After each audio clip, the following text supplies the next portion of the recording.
What's up, everyone? Guy here from Total Geek Live, and we're having another TGL Talks today. With us, of course, is Baltimore, Kaiser, and Danny. And today we have a special guest with us, the CEO of Toyfinity, Mr. John Kent. Yay! Welcome, John. Nice glowing welcome there. So, John, tell us a little bit about yourself. Well, I am the CEO of Toyfinity Toys, and what we do is we have the rights to 5 of Ideal Toys properties, the most well-known of which is probably Robo Force, Manglers, Zeroids, Star Team, and Rocks and Bugs and Things. Oh, right on. All right. Yeah, Rocks and Mortal- Bugs. Mortals, part of the Manglers. Mortals was originally part of the Rocks and Bugs and Things. Okay, Okay. they would be the end things. Yeah, the little creatures that would get eaten by the rocks and bugs and things.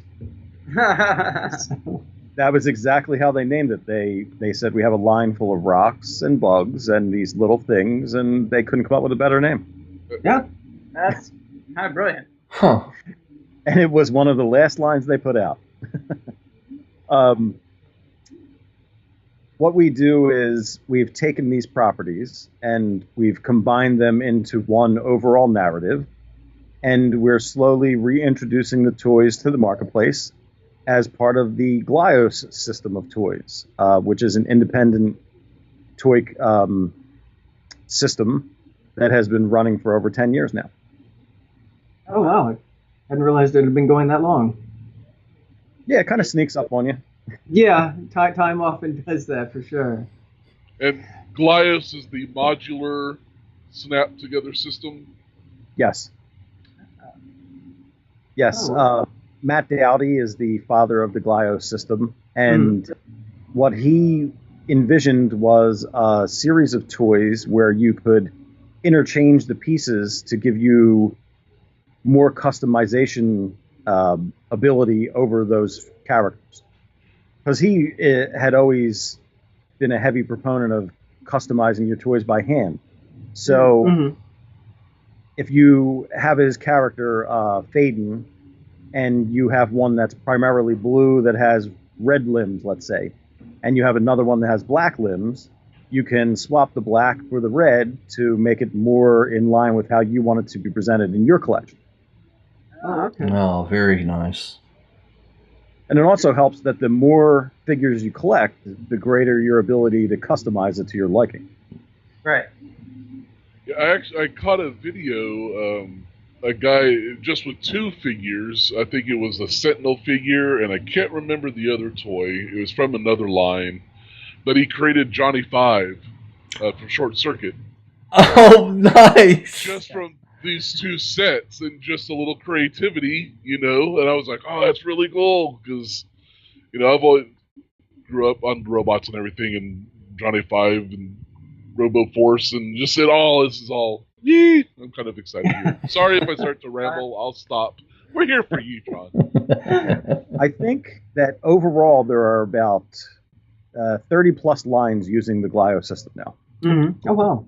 Wow. And it includes retro properties such as the Power Lords, the Outer Spacemen, Robo Force uses it, and as well as a number of completely original independent lines such as Kabuto Mushi, Zullen, Knights of the Slice, I almost said the wrong name, Battle Tribes. Yeah. So you really have a number of different concepts that you could collect as part of the Glios universe. That's really cool. That makes for a lot of fun interplay. Yeah, not all of the pieces are sculpted in the same manner, and not every figure is meant to necessarily interchange with the others. But if you go through the Instagram with the hashtag Glios, you'll find some really amazing creations utilizing the library of parts in ways that the creators never really envisioned.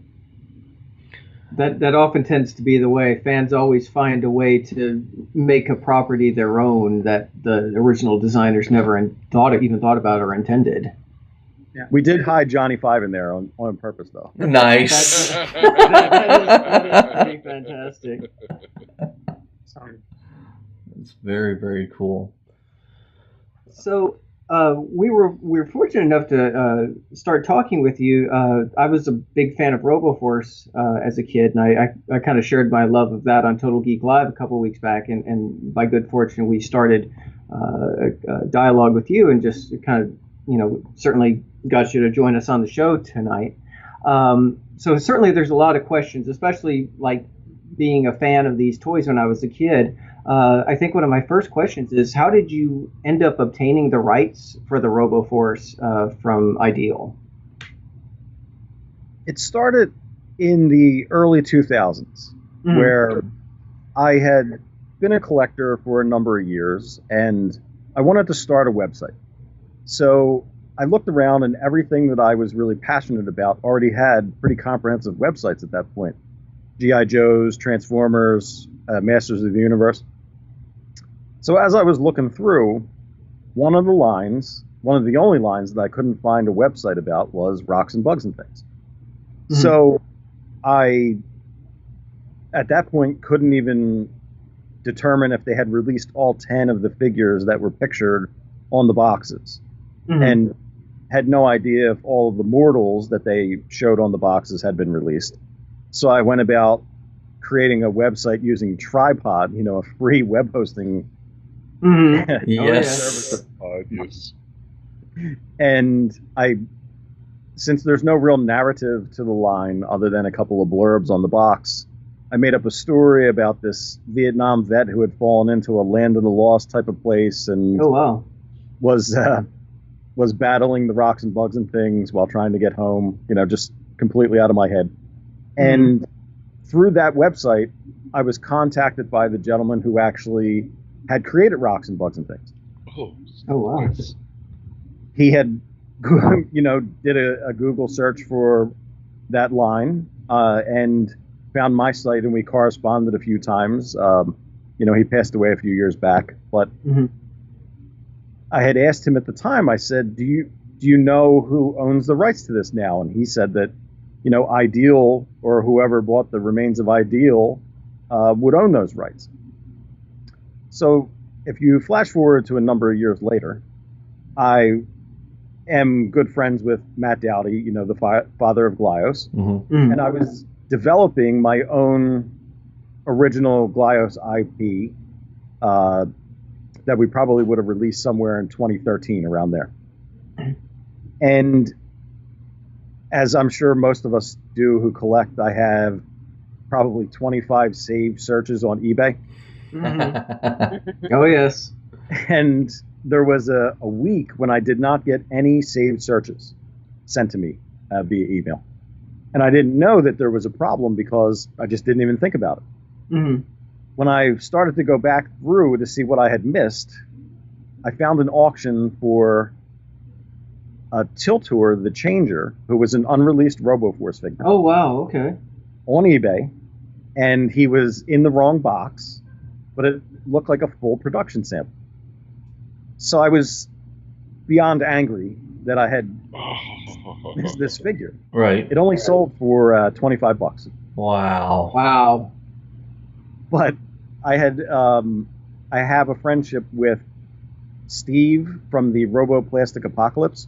You may have come across his site when searching old newspaper ads. He's archiving newspaper ads from around the country so you can see when something was advertised and what the prices were in different places. Very nice.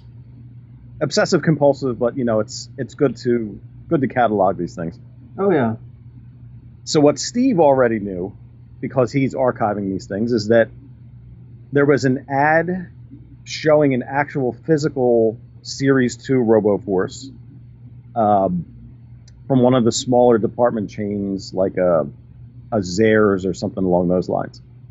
And that the characters from Series 2 had shown up in line art used in some of those ads.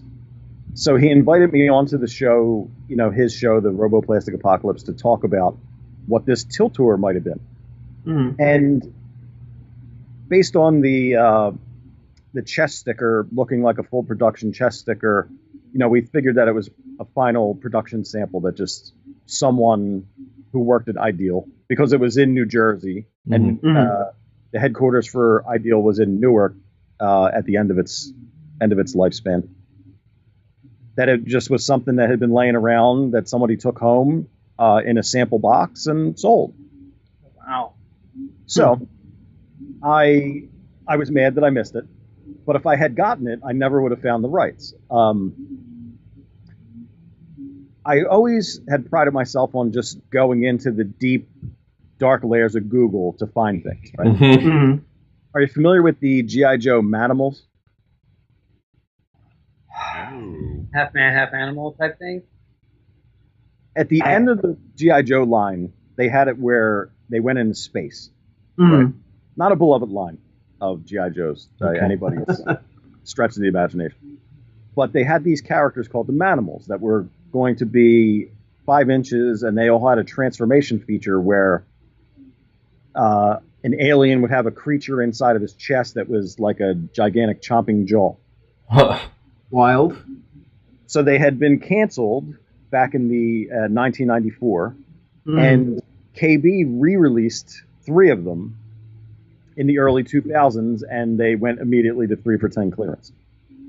But there had been rumors that they produced the other 3 of a 6 total set. So I was Googling and found a website that was all in Chinese, and it had a purchase button with the other 3.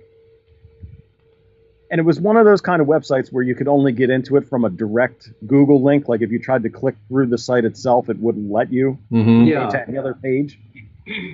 So I placed an order, and a month later they show up in a cookie box.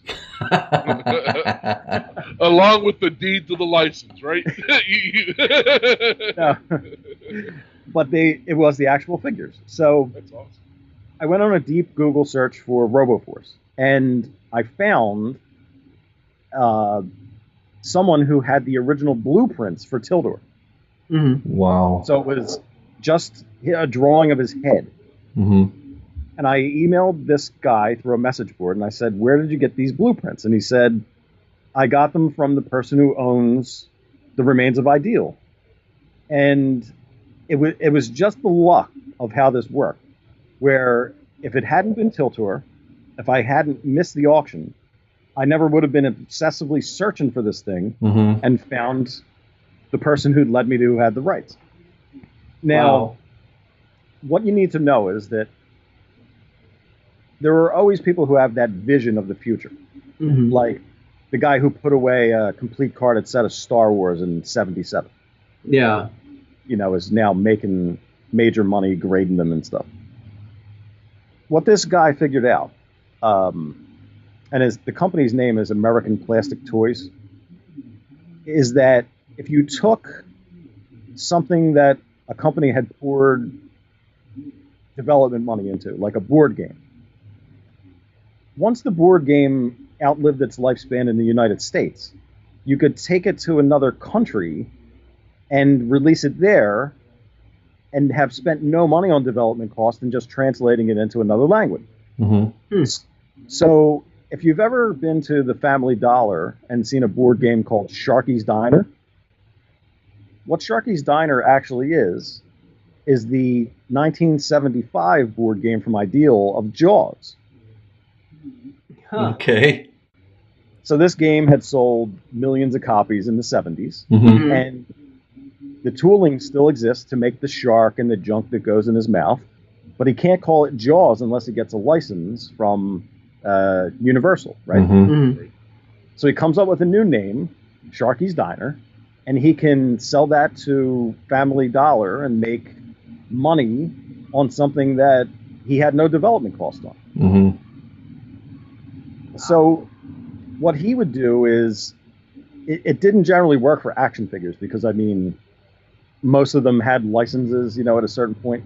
So you can't just go to Argentina and release the Chuck Norris Karate Commandos as Chuck Norris. You know, it's just you have to go to Chuck Norris's rights holder and get the rights to that. So he had the rights to all these toy lines that the tooling was gone. So all the steel blocks that would make the Robo Force are probably at the bottom of an ocean somewhere in Hong Kong. For him, the rights to Robo Force, quotation marks, are just names on a piece of paper that he legally owns, and the designs that are as part of these blueprints. So I spoke to him about what I really wanted the rights to was Mortals, because I had the website about rocks and bugs. Okay. And once we started talking about what he actually owned, I said, well, you know, there are multiple lines that I have interest in, so would you be willing to license or sell me the rights to these things? And once we determined what he still had tooling for, he said, I would be happy to sell you the rights. Wow. Because he doesn't have... Yeah, he's got no product. He's got no products he can easily make. Right? And then we also have the problem of what would he call them, which I'll get into in a minute. So I obtained the rights to those things. And then from there, it was just, how do we reintroduce these concepts into the marketplace? Now, one of the problems you run into is that in 2018, 2012, 2013, we're in a completely different licensing world than we were in the 80s. Yes. Where you can go to the store and buy Flash, the G.I. Joe, The Flash from DC Comics, Flash Gordon. All these things are on the shelf at the same time, and they're not worried about Grandmom not being able to get little Kenny the right thing. But in 2018, when you have $500 million movies about Batman, DC Comics, or Warner Brothers more specifically, doesn't want something called the Knight of Darkness out there, which someone could potentially confuse with the Dark Knight. Now, it was a masterwork of legal moves that my lawyer got me the rights to actually call him the Knight of Darkness, because when you have something that's so recognizable from a trademark standpoint, there's no way that anyone could confuse Batman with anything else. Right. You show somebody a picture of Batman, I think 95% of the people on Earth would recognize it. Yes. But unless I called the Knight of Darkness Batman, no one's confusing that design for Batman. Right. Right. So, Owlman, maybe. So there were a ton of problems with these licenses because the names, a lot of the names had gone into other usage. You can't call him Max Steel because one of the executives who worked at Ideal now works for Mattel and made another line called Max Steel. Oh, that's right, yes.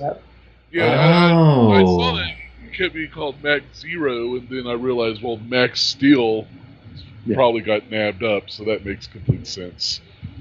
There was a line of... There was a line in the 90s from Galoob called Robo Force. I don't remember that one. It's kind of like a bigger Z-Bots. Sure. Okay. The way that trademarks work is that if you don't use them, you lose them. So if you have these properties that have been dead for 30 years, the names go wherever they're going to go. And to file a trademark is so easy. It's only a couple of $100. So if you said tomorrow, I want to make a line called Food Fighters, you go to the U.S. trademark database, see if anybody actively is using that name, and then file a name. That's it. It's a lot more complicated than that. I mean, if you go through the trademark database and look up things like, Stariers and Sectars, you'll see, after you learn how to read it a little bit, that there's been some combat over the years with who thinks they own the rights to a name. But that name doesn't get you any of the design rights. which is also a confusing thing you'll see in some of these companies where they announce they have the rights to something, but what they really do is they have the rights to this trademark. Mm-hmm. Yeah, I've gone down that rabbit hole of the uspato.gov, just going through that trademark database and just spent hours and hours, trying to come up with the name. I was like, well, no, can't use that because this uses a portion of that. They're much bigger than us, so we can't even, let's look for something else.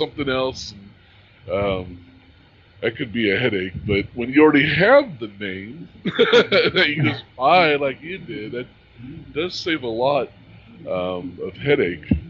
And there's certain names that you could never trademark again, like Sentinel, right? Mm-hmm. Mm-hmm. What I have to do legally is Robo Force's Sentinel. Use a trademark that I have with this subordinate trademark to identify my specific character. Mm-hmm. Right. But you couldn't do something like Robo Force's Batman because, Batman. Right. Yes. Because you actually see similar things like that on a lot of Transformers figures and even Marvel figures where they'll do Marvel's Hawkeye or Autobot, whatever. So. Yep. For sure. It's all about the protection these days. Yeah, yes. Yeah. So how does Robo Force fit into other Toyfinity toy lines? So when I knew I had the rights secured, I went up for a powwow with Matt from Glyos, because he's more than a business partner. He's like my brother, essentially. And I told him that we had the rights and that I wanted to make a narrative that would blend all of these different concepts together. And if you know anything about the original lines, they only have the smallest threads of information about the franchises. Mm-hmm. So in Robo Force, for example, there are the pack-in comics, there are a couple of books that they put out hardcover, there's the one-off cartoon, there's a book and record set.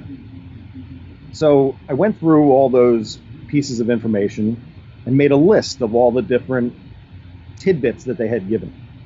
And one of the things they had mentioned was that Nazgar was 1,000 years old. He's the brain in a jar that was the big bad they had never made in the original line. Mm-hmm. So I started thinking about that as a fact. And you have the Zeroids, which was Ideal's robot line from the 60s. They look old, they look like vintage cars, and one of the characters in the Star Team line from the 70s is called Zeroid. Mm-hmm. So is it supposed to be a sequel line, or was it just them protecting themselves with trademarks? That's what it actually was.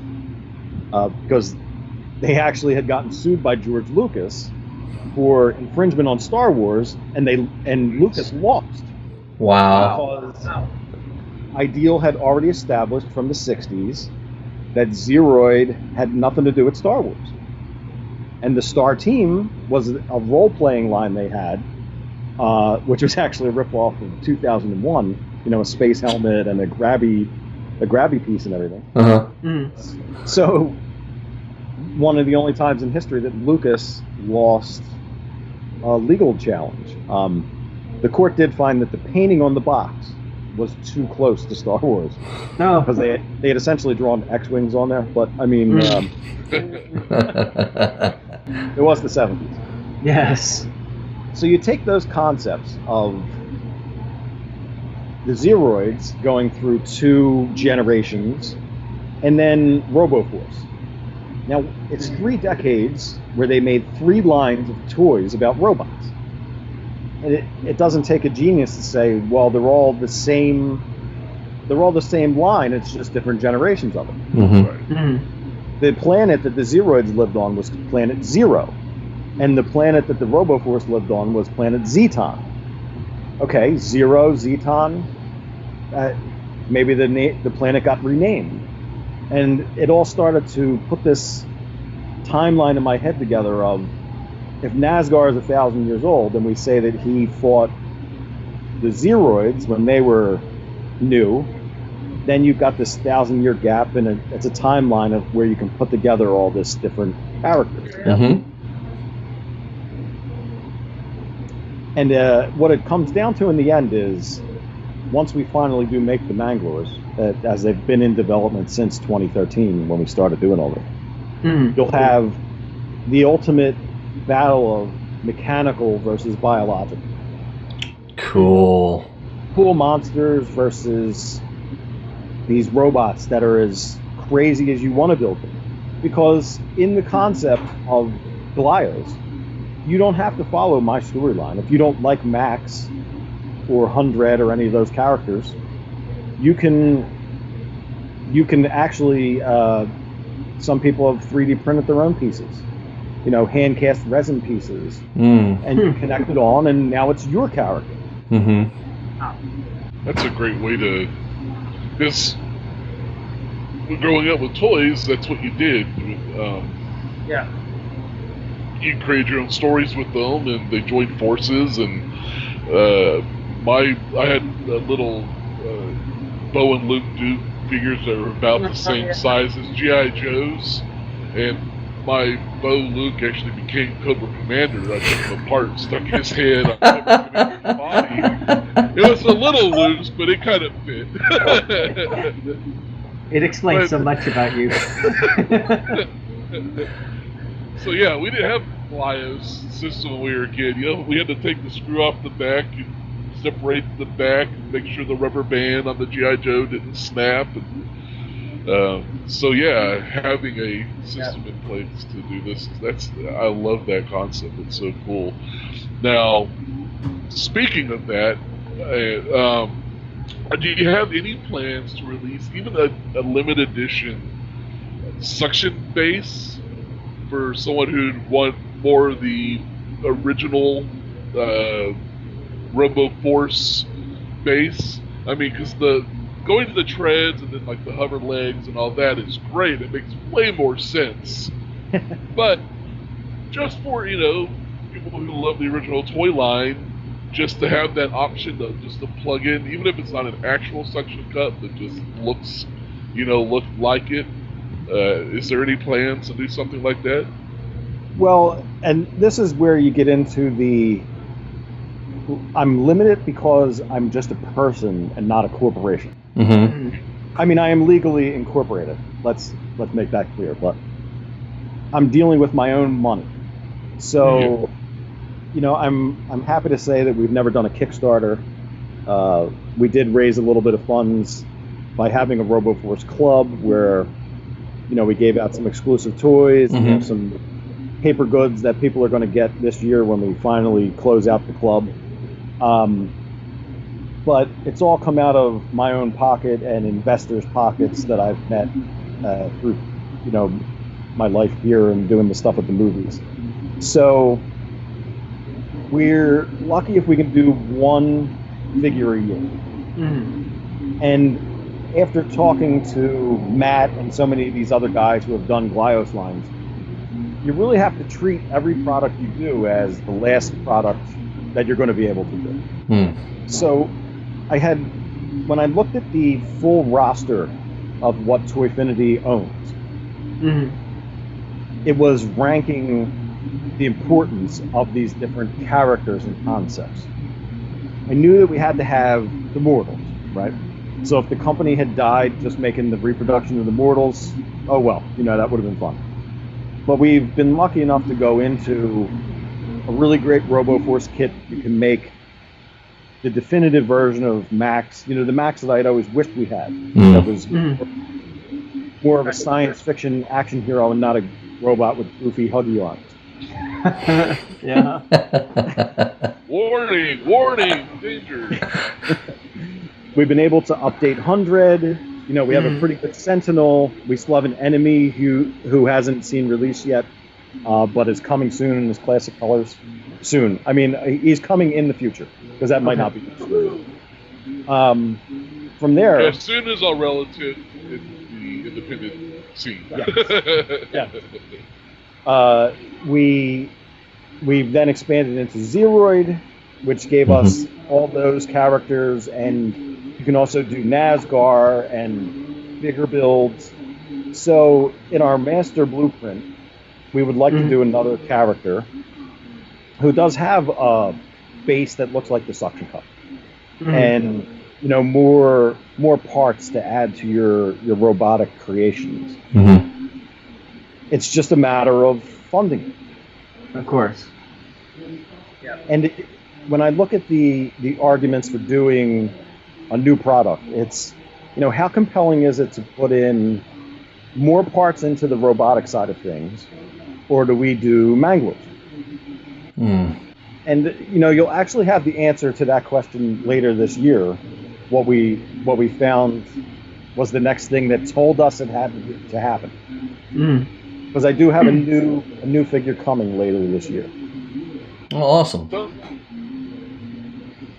To be announced. Are you saving the announcement for like a particular toy fair or anything? Toy fair. No,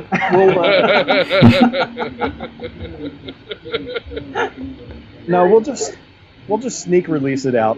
People will not be expecting it, and right on. All of a sudden there'll be a picture. I don't like unlike movies and things where you need to have a trailer. With this toy thing, it's independent toy-wise. The worst thing is to tell someone it's coming in the future and they can't have it now. Yeah. It's better to just say, here it is, and you can buy it today. Sure. The Cloverfield style. Yeah, exactly. I mean, that's kind of like how Cloverfield just came out of nowhere on Super Bowl Sunday. Exactly. And then Netflix just drops it and says, hey, when the game's over, here you go. Cloverfield chill.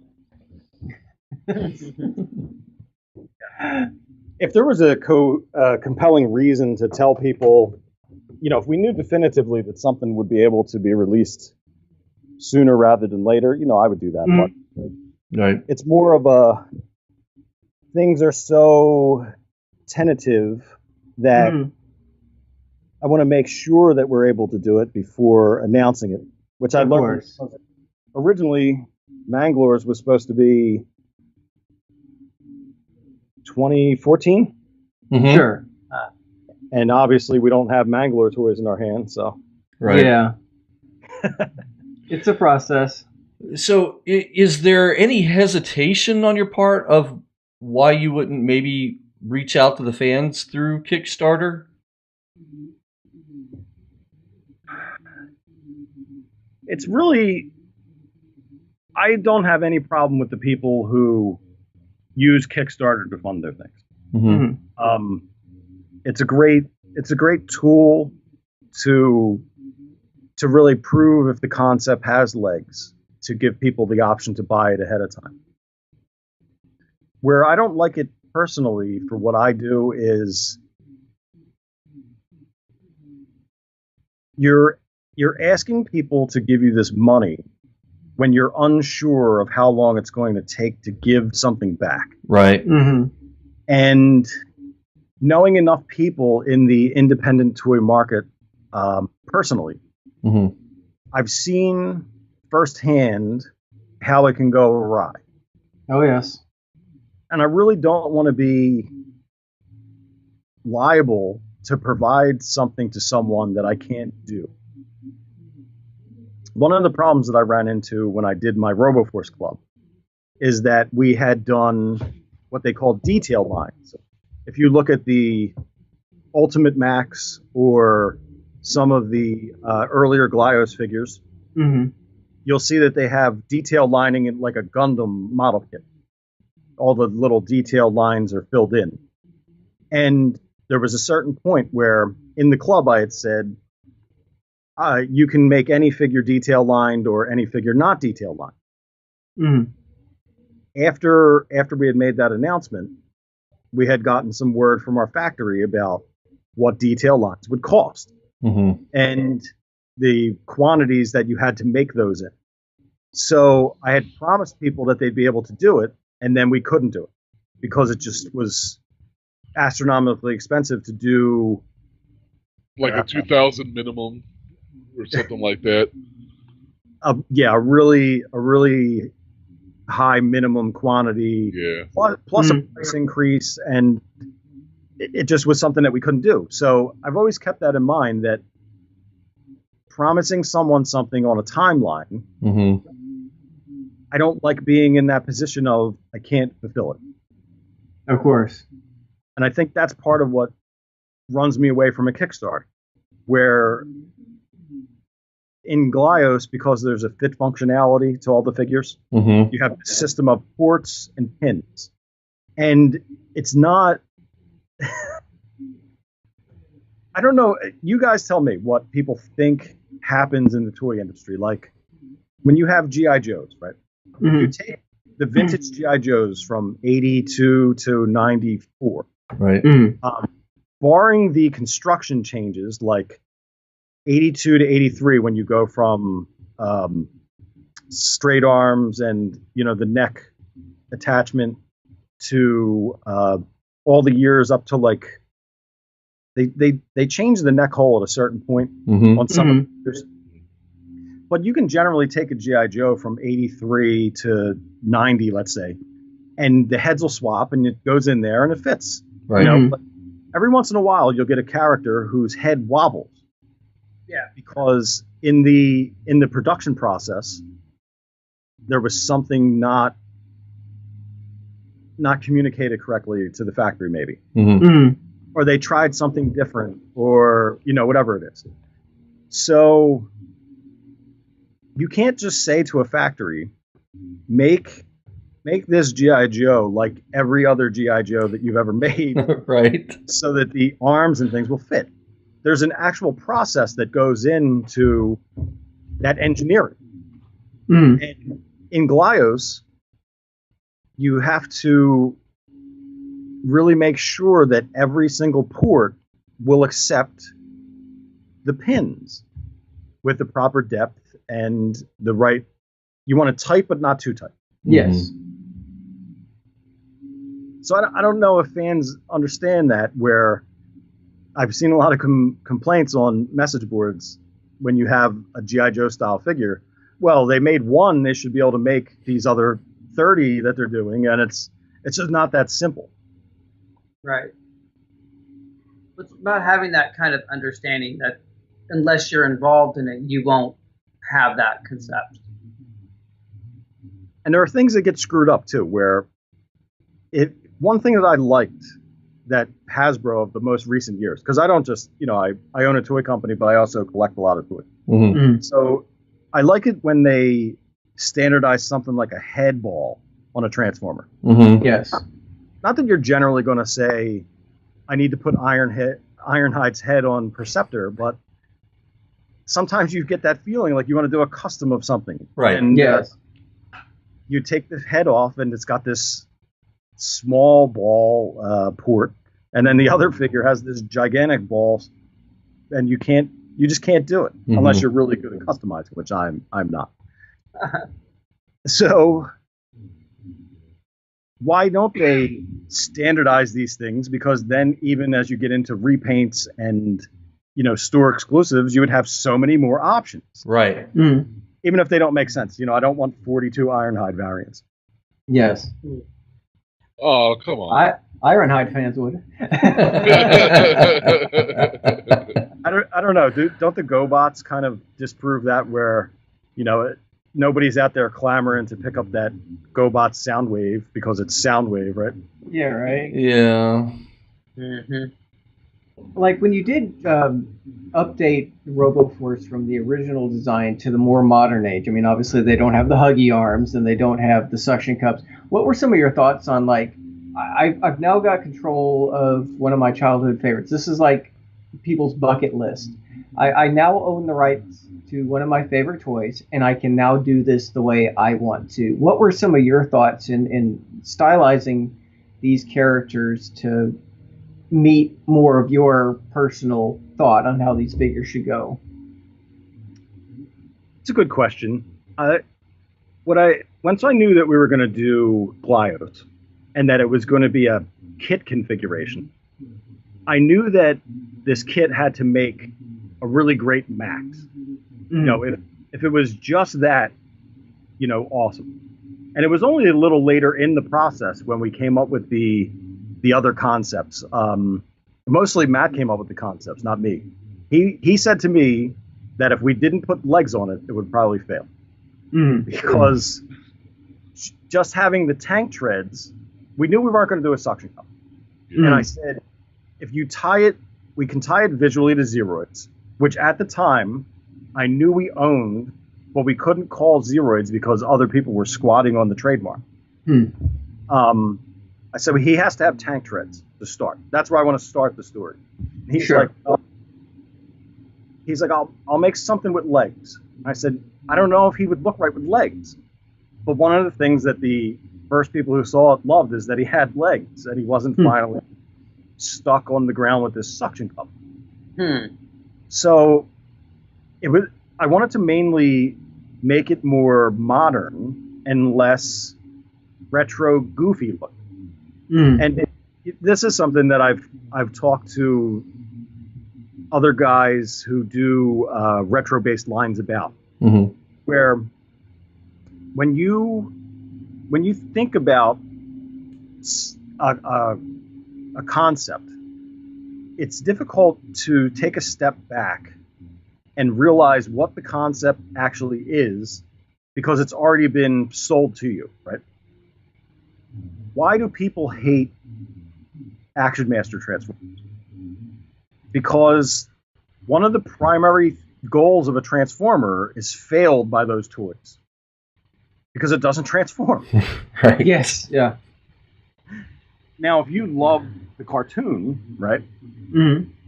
At that time, a lot of those figures could actually look like the cartoon because they weren't based on a Diaclone / Microman era toy. Yes. That was Megatron. That never looked like Megatron, right? They had a toy that was a gun. That was a micro change, a micro change figure from Microman. And then they had the cartoon that actually looked like a humanoid robot. And there is no toy that looks like Megatron. No. Not robot wide, robot mode wise anyway. And that's one of the things about Action Masters is they finally give you a decent looking cartoon Megatron. But it doesn't transform. So you're automatically like, I'm not down with this. Yeah, the whole point's gone. The whole point's gone. So if you're going to do a retro line that's limited by the past, with Robo Force, the first thing we would have had to start with would be suction cups and the bellows inside so you could do crushing arm action. And maybe nowadays we could actually do a more robust crushing arm action that could hurt you if you put your arm in there. Wishful thinking. But in not making it a gimmick line that's defined by that original concept of suction cups and huggy arms, I wanted him to be more of this science fiction robot where if you take the Maxx eyepiece off, right, there's a this again is Matt's design sensibility that gives you more options that you didn't even know you wanted. Take his eyepiece off of the figure, and there's a paint app directly on that disc on his head, right? If we paint it, now that can be a visor, and that's your robot. And one of the innovations of Glyos that we haven't really seen in toys since probably Power Lords. Oh, yes. He puts another face on the back of the head, right? Now, personally, it bothered me at first. Because you have to train yourself to be able to look at this thing in the way that he's intending it to be looked at. Because unless there's something you guys can do that I can't do, I can't see the front and back of something at the same time while I'm playing with it, right? Yes. You'd have to get a mirror. Yeah. You'd have to have mirrors around. So, if you have Hun-Dred, one of your main villains, and you're only looking at the front of his face while you're playing with him. So on the back of his head, you have this other half of space that on the vintage toy, because they didn't have to really worry about tooling budgets in the same way that I do, it's just blank space. Now what you can do is sculpt a second face on there for a soldier who is like Hun-Dred, but different than Hun-Dred, because he's in his own image, but kind of different, because you'd want your soldiers to look like you from a visual standpoint. So when you actually, do get to look at some of the other pictures online of this kit, there's a second head on the back of the Hun-Dred, which is the Dread soldier. All right. So if you buy multiple kits and just take a Hun-Dred and spin the head the other way, now it's his soldier. Yeah, it's kind of got the swoop back with the eyes kind of underneath. Is that the... Well, no, that's Hun-Dred's inner eyes, because one of the problems with Glyos is that you can't do what Hun-Dred's original mask did, where it flipped up. You have to replicate that another way. So the way that we replicated it was to make it two pieces, and they swivel.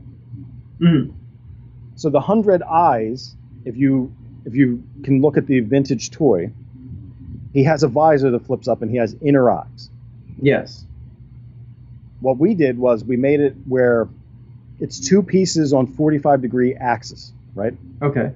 And if you spin them in the right direction, you'll have his inner eye showing, and his upper head, which previously was a flip-up mask, will now be angled upward on his head to expose those inner eyes. Okay. But on that top piece, there's a completely different visor sculpted on the back of it, which is a soldier. I'll have to send a picture over. Yeah, please do. Because that was my thing. Because that's like, I always recognized Hun-Dred, like the lasers, because they'd always, when you pull up the visor, the eyes would pop out. And I was like, because like in the comic book that you had, like it's on your website, he has his visor down for the majority of the comic. I think all of the comic, actually. I was wondering if that was considered like his eyes and maybe his lasers were just simply lasers. Well, his inner eyes are what you would call those lasers. Okay, yes. And he wears a mask. In that comic, we kind of give some hints about why he wears a mask.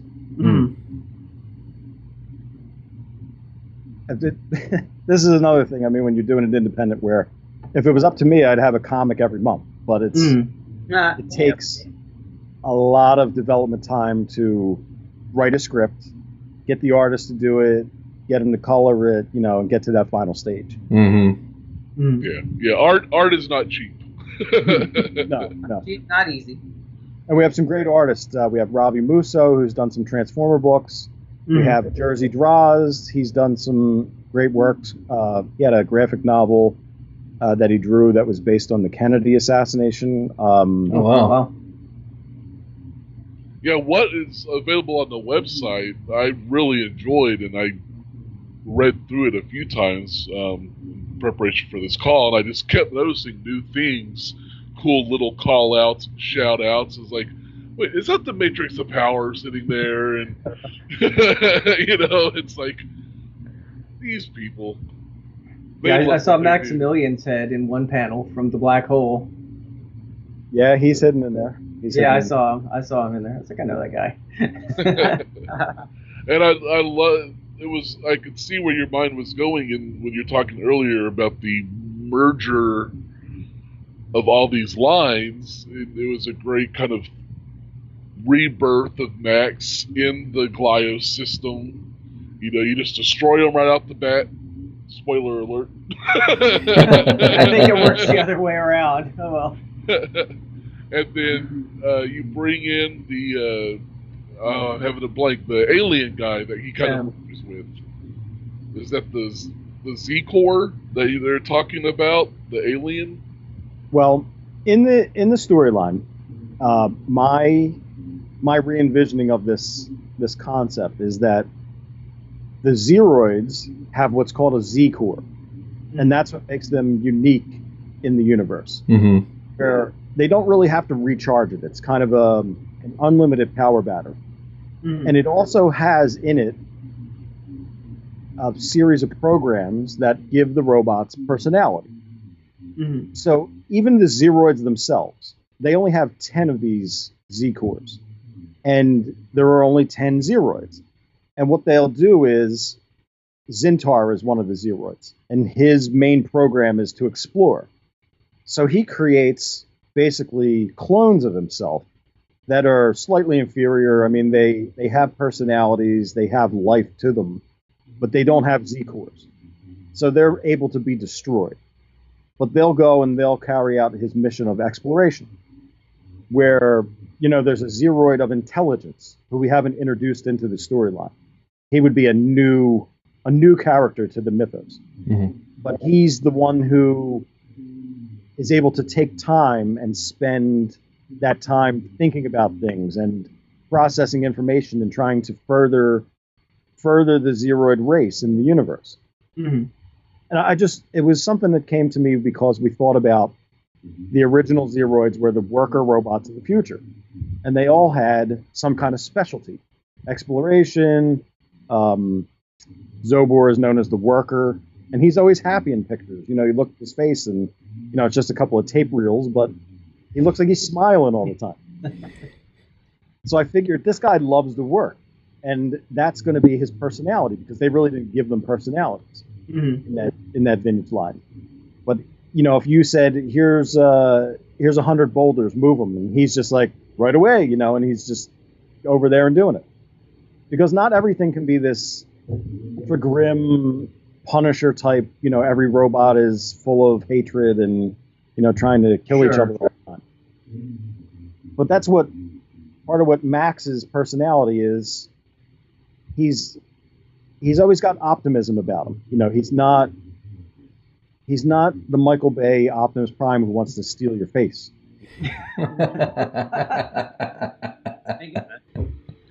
Oh, yeah. That's part of what's been lost. In the Optimus Prime is your ultimate father. He's got all these idiot sons like Wheeljack, inventing stuff, and Jazz is like the guy who won't stay in his room. He would have. They should have an episode of the cartoon where he had like a bed, right? And Optimus lifts back the sheet, and there's like 5 pieces of metal there with a fake Jazz head.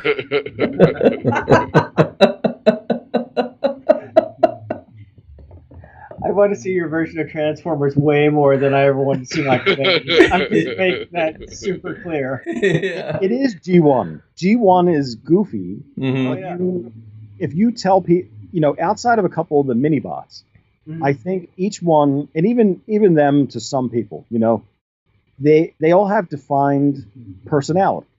And I think that's one of the most important things to try and establish if you're building a franchise. What are the personalities of these things, and why do you want to collect them, and why do you love them? It's because it's ingrained into your mind in a way that no generation before us had ever been marketed so heavily to. Collect them all, learn the bio cards. I know the real names of G.I. Joes. I don't know when people I know in real life's birthdays are. So to get back to the original question about the design of the toys and looking at them, we built out this plan for where we would like to see the Robo Force go, and it's really Matt's genius that he determined things about the Robo Force that have helped me to understand what we're doing. To give you an example, Ideal made 10 figures in the vintage line, right? Now, what's the difference between all of those characters from a physical standpoint? They each have a very distinct color scheme, and then certainly their heads stand out, their faces. I think those are probably the 2 most prominent features when you think about them. Yes. The only 2 features that are different between them. some are a little square or rounder than others, but it's just the heads and the colors, and that's it. Okay, so Like if you took Copter's copter off, you couldn't tell him apart from anyone else if, he wasn't blue.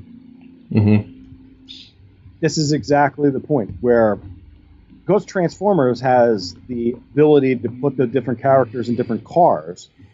Outside of the guys that share the cars, you have some very distinct robots and very distinct car modes. In Robo Force, if you reduce it down to geometry, you're talking about primarily a square body, a rectangle body, a couple of triangles on the fronts, when they have like chests that have angles to them. So really, if you reduced it down, you'd have a square body, which we did with the first Maxx kit, the rectangle, which we did with the Zeroid body, and if we did a third figure, we would probably do a cylinder body, because you'd have that cylinder to represent. A Copter is more of a cylinder. Yes. Laser is more of a cylinder. Square, cylinder, rectangle. And, you think about Ideal had so much tooling money that each figure has unique shoulders, right? And in Glyos, shoulders are one of the hardest pieces to make because the number of fit functions. This is getting into a little bit of the technical side of making toys, right? So on a Glyos figure, one of our specific challenges is the fit functions. Because imagine making a figure is like making a sandwich, right? You're going to put your two pieces of bread together, and then you're going to slide the meat in through a little hole in the side of the tool. And when you slide that meat in, it's going to make all the pieces. Sure. So, in a three-dimensional sense, if you have a piece that has one fit function, how do you create the fit function inside of that meat of the bread, right? In between the bread slices. You have to inject the plastic in, and then a pin slides through the steel tooling and creates that void that the plastic hardens around. So if you have it on an XYZ axis, if you have a fit function on X in two places, and then you put one on Y, and then you put one on Z, not physically possible to make that piece because you can't have pins going into the tooling from three different axes. Right. If you look at a piece like Max's chest on our figure, it's actually assembled by the factory. They have to make it in two pieces. Yeah, they're squared. The actual angled part out is its own separate piece that snaps on, right? No. Well, yes. The chest of Maxx is a completely separate piece. But that inner core piece, his actual inside chest, which is a square, has, I think, 9 or 10 fit functions in it. Oh, wow. So it's like it's assembled in two halves so that you can get all those fit functions into the tool. And that's part of what makes it so complicated to produce, because the factory has to figure out a way to get those fit functions in. If we reduce the fit functions, the figure would be cheaper, and you'd be able to do less with it. So it's coming up with this balance of how much functionality can I put into it for the amount that I'm going to have to charge people for. Right. Did you go through a lot of initial design, like, okay, this is too much, this is too little, or did it just cost dictate the amount of functionality you put in? I have a tendency to go overboard. So start here and then just keep having to bring it in and bring it in. Unfortunately, on the first figure, we didn't do that, and it was almost double what I had originally thought it would be. But knowing that we might only do one figure, I knew that it had to be Maxx definitively, and Oh, I wanted yes. to get a really good Hun-Dred out of it. Mm-hmm. And then it became this idea of who's the next two most important figures. And in my estimation, from after reading the comics and everything, I saw the second in command of the Robo Force being Sentinel. Mm-hmm. Mm-hmm. And I figured that Enemy was pretty important as far as the bad guys go. Yes. Now, Matt sat down and he reduced all of the vintage characters to those geometric shapes. Mm-hmm. He comes to me one day with a drawing, and it's a one-piece head, which is in the kit now. He figured out that Enemy's face and Sentinel's face could be the same part, and I said, it's not even possible. Mm-hmm. And he handed me the piece, and it's in the kit now. I mean, you can fit Enemy's face on the back of Sentinel's head. Wow. Very efficient. And then in Hun-Dred configuration, it becomes his life support system that goes on his chest to give him more of a unique visual look than putting that Maxx chest onto him. Mm-hmm. Because I wanted to give them all as unique a visual appearance as possible. Which is hard when you're using the same 41 pieces to make 4 different robots. Yeah. But I think if you look at the official picks, I had sent over the official pick of Sentinel, Mm-hmm. official pick of Maxx, and the official Hun-Dred. You know, did they look like the same robot? I don't think they do. No. They do look different enough, and like I said, it's the head and it's the color scheme that makes it instantly recognizable. Mm-hmm. Well, and the original toy line, from a distance, they all, yours looked as different from each other as the original toy line did. Mm. If not more so in some, respects.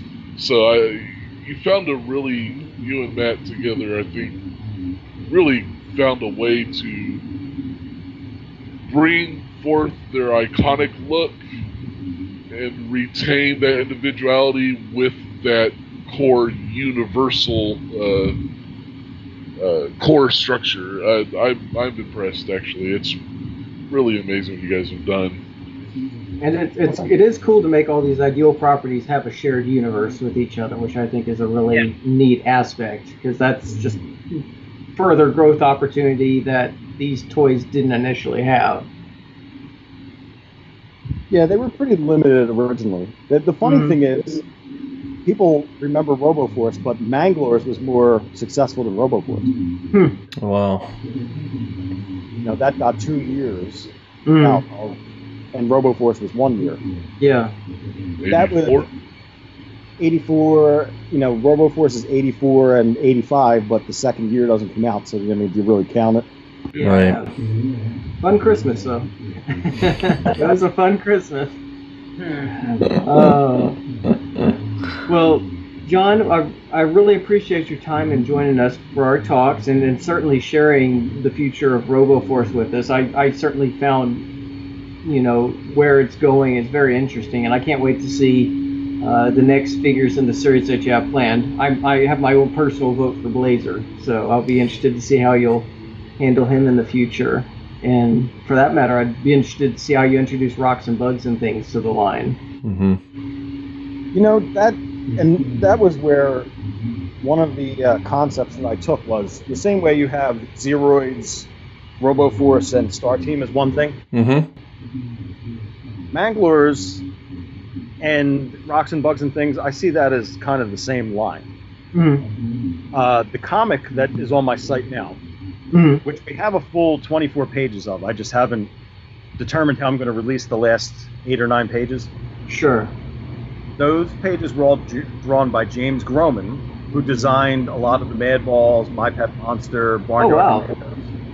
And it was one of my dreams to work with him on this horribly gory Mortals, Rocks and Bugs and Things comic book. All right. Listen, please. So, the way we re-envisioned the Mortals and the Rocks and Bugs and Things is that the Mortal is the first stage in the evolution of a creature. And the final stage would be a Mangler demon. Okay. Okay. And they're, when you look at the pieces of what those lines had in them, like Mangalore Mountain, it's all based around this lava. So if the mortals eat this lava, they'll turn into a Mangalore. And what would the creatures of rocks and bugs and things look like without the outer bug covering, let's say, or the covering of rocks? It would be another creature. So if you imagine a character named Manglo Zombie, let's say, and he was exposed to a mutagen that turned him into rock, then he would become Bloodstone. So one of my conceptual ideas, which hopefully we'll get to someday, is you make a Mangler figure, and you have his head as this Manglo Zombie character. When you take the head off, you put him into a Glyos piece that looks like rock, and he has little arms, and then he's Bloodstone. Yeah. I'm digging it. Yeah. That's going to be a really interesting series, I think. I'm picturing Bloodstone. He was so freakish. His design, I was going through and I was like, sorry, it just... He's horrifying. He's such a horrifying character. Well, you'll sleep well tonight, I'm sure. Oh yes. But again, John, thank you so much for joining us for this version of Talks, and we certainly appreciate your time and being able to spread the gospel of Robo Force and all the other great lines Toyfinity is doing. So definitely, from all of us, thank you so much. And as always, it's all geek to us. Thanks very much, John. Thanks, John.